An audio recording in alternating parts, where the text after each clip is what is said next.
Mama-san, the older one, that had many, many years of being a server, she was right at my right shoulder, right hand.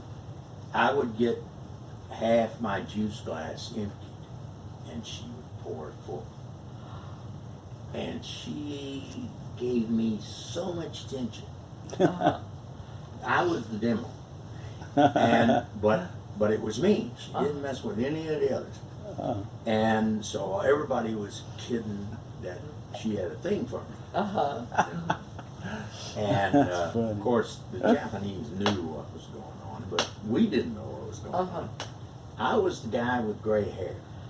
I was senior. Oh, okay. Japanese always go for the senior man. He's always on top. He's the one making $1 million. Everybody else making $500,000 or 150,000. But I was the senior man. I got the attention. Always the senior man. Did you get the bill? No. That's I didn't have to pay for anything all the time I was over. Oh, that's wonderful. Except the Imperial Hotel. I had to pay that bill, but that was on my expense account. Yeah. But Japanese wanted me to eat Japanese all the time we were there. They got so upset with me. The Japanese are not, they don't normally show to their allies, they don't normally show any kind of negative feeling. Yeah. But, matter of fact, my first experience with them was a vice president of Nippon Steel. It was a chemical company and steel company. Anyway, he came over and the head of our sales, the guy that was marketing manager for Nippon Steel, had given his products to me when I came on board, and he was going to be head of sales for the whole world. Okay, but I had responsibility for Japan and the whole world for the sale, marketing of these products. And so there were about 5 product managers. Anyway, he came to the United States. He went down here to the Camelot Club, which is up on the tower of the bank building down there. And downtown, and the guy who was going to take sales, he bought me a little book on how to do business in Japan.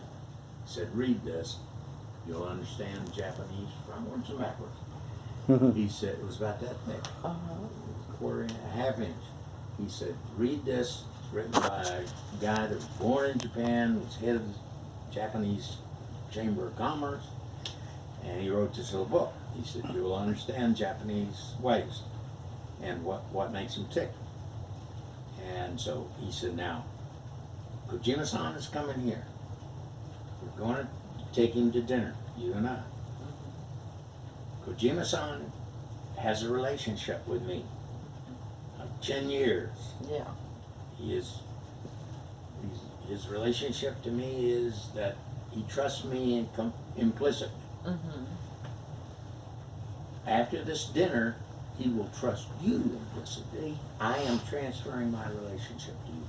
Oh, wow. Wow. He said he knows that I will not be working with him very often, ever, from this moment on. But you are me, from this dinner on. Wow. Wow. You have my relationship. He will trust you just like you trust me. And so I was, he introduced Kojima-san to me and seemed very friendly, amiable fellow. And I was trying to get up to speed on understanding what his company needs and things like that. And I was asking Kojima-san questions. Yeah. And my associate let that go on for like 15 minutes. And then he said, Ken, do you mind if I ask the questions? I said, no. He said, okay, I'll answer the question. He said, I want you, and right in front of Kojima-san, he said, Kojima-san will never answer your question in a negative answer. You have to ask the question So if it's a no answer, he can answer it yes. Oh. Mhm. Oh, Yeah. really? So he can be positive. He has to be positive with his relationship to you. Mhm. He will never say no to you. Oh, wow. Uh-huh. And Huh. he said you have to present the subject in a negative light for him to say yes. Meaning no. Meaning no. Mhm. I don't know how you And- do it. And several Guess you years practice. later, I had a customer in North Carolina, Ryco Chemical. They're still at Raleigh there. And I would visit them periodically. Well, the Japanese bought the company, Mhm. Oh. a polyester coatings company. And what the Japanese do when they buy a company is they bring all the management. They have a management team that's American. Mhm. Then they have a management team that's Japanese, Yeah. overseeing the Americans. Mhm. Okay? They run the company, but really this is the shadow management. Yeah. They are in charge. So anyway, they are the liaison back to Japan. So the president of Ryco Chemical, the American manager for the whole company that they bought here in the United States and overseas too, he thought it would be a good idea to buy another company in Memphis that has some friends of mine that were at the vice presidential level. And so I knew all three companies, I knew who they were that they were trying to buy. Very, very good company. That the senior vice president was a good friend of mine. And was a good buy, Mhm. And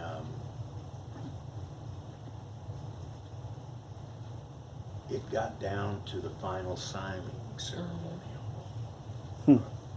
That was what was coming next. And they received a telegram from Japan saying, stop. Mhm. We have told you at least 3 times no. Not to conclude this deal. Mhm. From the Japanese senior manager. Yeah. But they had never said no. Uh-huh. Oh, okay. Mhm. Now, this guy had been brought to Japan, taught Japanese. Uh-huh. There was president of Ryco. Huh. And all the vice presidents had all been over there, the senior management team. They had all been taught Japanese, customs, things like that. But they didn't get But that. they didn't pick up on what in the devil they were talking about. Yeah. But I know they taught them, Uh-huh. Yeah. that somebody Mhm. would have taught them. Yeah. What I was taught at that table at dinner Yeah. Yeah. Yeah. is that these people, if they're your allies, they will never dare hurt your relationship by saying no to you. Uh-huh. Huh. They must answer the question in a positive vein.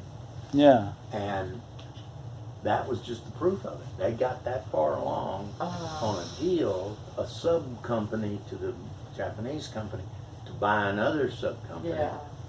that They, they didn't get the message 3 Yeah. times. wow. It's weird. And they Yeah. just continued on with they were in charge of the company. Yeah. Mhm. But they found out at the very end, no, they're in charge of Charge. the company. And you didn't listen. Uh-huh. Japanese with Japanese ears. Yeah. That's Wow, weird. that would be hard. But it was really fascinating, this little book. It was Mhm. How to Do Business in Japan. Wow. And it was really, really something else. Huh.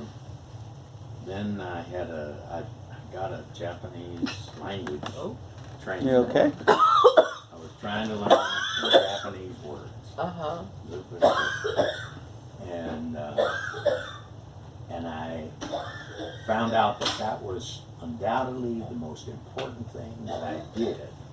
Was I learned, I could say bread in Japanese, Uh-huh. Do you know what bread in Japanese? Uh-uh. Sure you do. What do you cook a loaf of bread Pan. in? A pan. Yeah. That's the Portuguese word for bread. It's pan. It's the French word for bread too. It's Yeah. also the Japanese word for bread. In Are you Spanish, it's serious? pan. You just Yeah, pronounce it's pan. Uh-huh. Pan. Uh-huh. Yeah. And I'll be darned. Japanese Uh-huh. have So the Japanese didn't have bread before the Portuguese got No. there? the Portuguese were the first ones to be friendly with the Japanese. I'll be darned. They were in the silk trade, Uh-huh. Yeah. and they were the go-between to China Mm-hmm. because of Macau, Uh-huh. and which is right next door to Hong Kong, that the British finally wound up with. But anyway, they have the habit. They they ask me, Gonsan, you don't drink tea, you don't drink coffee, you don't drink alcohol. What do you drink? What are you going to drink when we go out to eat in the restaurant? And I said, juice. You okay? Now that's juice. Yeah. They had no word for juice in the Japanese language. They took the English word juice Uh-huh. for fruit squeezings, and they put an SU on the end of it. They said juice. Uh-huh. Juice. And so I said juice. Uh-huh. And so that was the end of that. Everywhere I went, one time, juice. And they're not offended? Oh no. Oh, okay. They're not offended at anything. Uh-huh. They are concerned about them offending you. Isn't that amazing? They are just obsessed With not with offending. not offending you. Wow. And They're liberals. and I found the perfect way to satisfy them. Uh-huh. And I just sort of fell into it because it was the truth. Japanese like a lot of their dishes. They take Kobe beef that's $100 a pound or Yeah. whatever, and they slice it very, very thin, and then they boil it in broth or something, beef broth or something like that. And it gets very hot, and it would burn your mouth. Uh-huh. So what do they do with it? Well, to the Japanese, they cool it down. Mm-hmm. Well, what do they cool it down with without damaging the taste? Well, raw egg. Uh-huh. So you dip it in Hmm. raw egg that's been Uh-huh. scrambled, and you eat it. Mm-hmm. Raw egg. Oh. No. I'm not going to do this. Gon-san can't eat raw tuna. Uh-huh. Yeah. No sushi. Cannot eat raw eggs. Mm-hmm. Mama-san said. Mama-san said. Mama-san taught. Uh-huh. Mama-san's holy. Yeah. I mean, right next to the emperor, man. Mama-san back there hung the moon. Mm-hmm. Yeah. Everybody loves Mama-san. Yeah. And they respect your mother. Wow. And if Oh. she said to you, do not do that, Oh. then they are 1,000% behind you not doing what they ask you to do. Uh-huh. Oh. They don't take no offense. Uh-huh. Mama-san Oh. was your teacher. Mm-hmm. Oh, yeah, okay. Oh. And Wow. I did that, I don't know how many times the first time I went to Japan. Mama-san taught me not to eat raw meat. Gon-san, what are you going to eat? We're here for lunch at a sushi bar. And I looked up at the thing in Japanese and in English, and it said, boiled octopus. I Oh. said, I'm having boiled octopus. It's goat. Uh-huh. It's like They eating were rubber. perfectly satisfied with that. Mm-hmm. They took no offense whatsoever. But one of the most fun things I had happen the first time I was over there, we went down to Nagoya, which was about an hour on bullet train, Mm-hmm. and then we came back on the same train, but going down we didn't stop in the refreshment area. Coming back, we had to wait on the train to arrive, so we went to a refreshment area. And you know these coolers that they have lemonade and Uh-huh. Yeah. grapefruit juice Yeah. and stuff like that, grape juice and like chilled, Uh-huh. and you get a glass and drink it, Uh-huh. and juice. Well, I was used to drinking juice with my meals, so I said, they said, what would you like to drink? Uh-huh. And I could tell what they were. I figured, Uh-huh. that one's lemonade, Yeah. So I said, I'll take a glass of that. And so they got their drinks, and I got my drink, and I glass that go off, Uh-huh. and I Pretty big. took a swig, Uh-huh. and it was 100%, yeah, down, 100% lemon juice.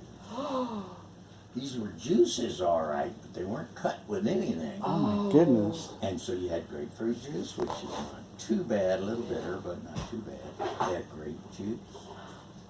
That wasn't bad. Uh-huh. Sweet. Yeah. Yeah. And they had a couple other guava juice or whatever. Huh. And the first time I was introduced to guava, it was at the Imperial Breakfast at the Imperial Hotel. And, but I had picked the only one. You remember the song by the guy from down in Jamaica? A lemon tree, very pretty, but the lemon flower is sweet. Uh-huh. The fruit of the poor lemon is impossible to eat. Uh-huh. Okay. And I've heard that. That's a Is song. that Yeah, That's it a was song. a Jamaican song. Uh-huh. And it had to do with pure, straight lemon Lemon juice. juice. Yeah. And so here I was, puckered up. Oh my goodness. So they were very concerned Uh-huh. Yeah. because they don't want me to be unhappy. Uh-huh. So I said, well, if they give you lemons, make Make a lemonade. lemonade. Uh-huh. So I said to them, I said, I want to teach you how. I thought it was lemonade. Uh-huh. I said, I want to show you how to make lemonade. Uh-huh. So they had little vials like creamers, Uh-huh. but it was sato, it was sugar, Uh-huh. sugar solution. Yeah. Oh. They store it not in powder in bags, but in little ampules in Yeah. water. Mm-hmm. So I went to the girl and I said, can I have another glass that's empty and one that's filled with water? Uh-huh. And so she said, sure. And so she gave me 2 glasses, one empty, one full of water. Uh-huh. And I took them back to the table and we still had plenty of time. And I said, now, watch. Uh-huh. And I poured, about a fifth of the glass Uh-huh. with lemon juice. Uh-huh. And I filled it up to 2/3 full with water. Uh-huh. I took ampules of sato Uh-huh. and I added them in, stirred it up. Uh-huh. They were all watching me, And so I sipped it. No, more sato. So I opened it, and they were dying laughing by that time. Crazy American. And anyway, I made lemonade, Mm-hmm. and they really got a kick out of it. Oh my goodness. Did They they thought that taste it? Yeah, they thought it was the funniest thing Oh. for me to show them how to make Oh my like Americans goodness. would drink. I'll be darned. Oh, that's so funny. But now that I think about it, I mean, I have no idea what they drink over there that's Yeah. not like us. They drink beer Oh, really? A lot of it, really? or sake. Mm-hmm. I'll be darned. Yeah, if it's lunch, they'll drink beer, and then if it's supper, they'll probably drink beer or sake.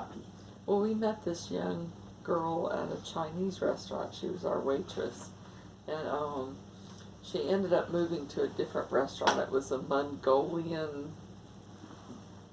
stir fry place or whatever. Yeah. But she kept wanting me to try sushi, and I kept telling her, I don't like seaweed, and I don't eat raw fish. I just don't like it. And she said, I promise you, we will make a sushi you will love. It's not raw and fish. so, well, It's been cooked well, yeah, I juice. just with, I mean, no.